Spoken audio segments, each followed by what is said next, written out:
I'm gonna make this short and sweet. 20-foot car hauler. Sometimes your Equalizer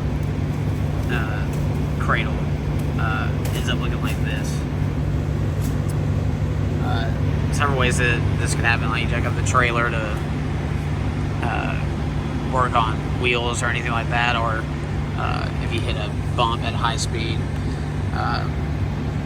Best way I've figured it now, pry bar will work too, just requires some extra, but you get you just a floor jack, and you're going to want to get on the lower end.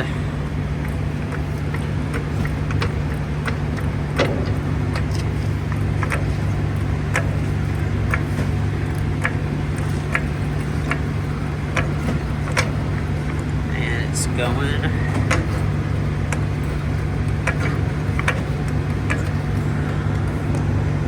There, and it's gonna flip.